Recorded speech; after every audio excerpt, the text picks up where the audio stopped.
held the teapot over the cup, paused, and then set it back on the table, unpoured. Catherine glanced at the plate across from her, and the elation from minutes ago evaporated. Her shoulders drooped. Empty. Always empty. She couldn't remember the last time Father had joined her for breakfast or for any meal. Today, she had hoped that it would be different, that he would be here to share one last meal with her before she left for the academy. She swallowed and looked away. Apparently not. Miss Stewart stared at the empty seat, then at Kat. "Would you like me to join you this morning?" Kat gave herself a shake. No, she would not let her father ruin today. Today was hers and hers alone, and if that meant enjoying her breakfast with the housekeeper, so be it. She smiled. "Yes, please do." Miss Stewart sat down in the other chair and placed her napkin on her lap. The gears stopped on the metal box, signaling the bread was done.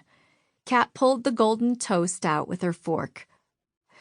"Would you like butter or jam?" Kat shook her head and held the toast up, still impaled on the fork, contemplating it. With the way she was feeling, she would be lucky to eat the toast dry. Still, she had no intention of fainting on her first day of school. She nibbled on the edge.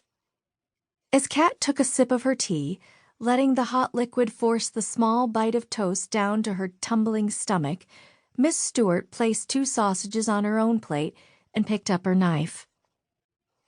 "You will do well, Catherine. You are intelligent, resourceful, and accomplished. I can think of few others who are as suited to the task before you."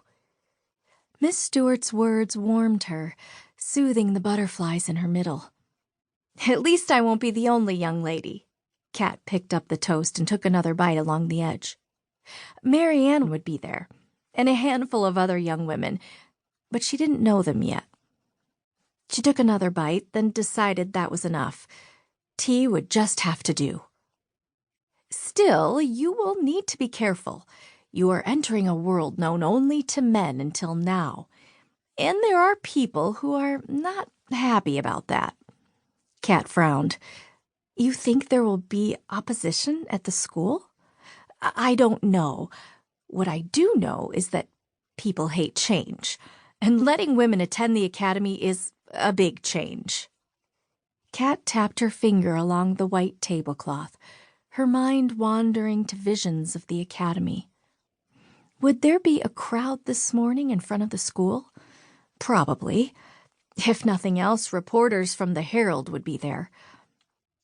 "It's hard to believe how fast time has flown." Miss Stewart placed her teacup down on her saucer and looked at Kat. "You're a full-grown woman now." Kat glanced down. A corset squeezed her small figure into a more curved one. She wore a blouse beneath and a long dark skirt, complete with button-up boots. Her rich dark hair was pulled back in a simple chignon. Miss Stewart sighed. "It is sad to think you won't be here anymore." Kat looked up sharply. "I'll come back and visit." "Yes, but it won't be the same." Her mouth grew dry and she placed her silverware down. "You don't think Father will let you go, do you?" Miss Stewart smiled and shook her head. "No, I will still be here, but it will be quiet with you gone." Kat looked away. Outside the dining room window, hundreds of smokestacks filled the horizon, washing the blue sky away in a haze of gray. Faintly, she could hear the early morning bustle of World City.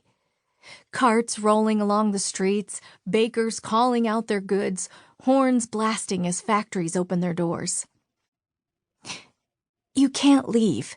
If you're not here, then there will be no one left for me to return to." "That's not true, Catherine." "Yes, it is.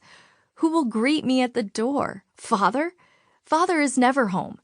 He hasn't been home in years." The words left a bitter taste in her mouth. Dr. Alexander Bloodmayne, recently dubbed the greatest scientist of this age by the Herald, never had time for familiar.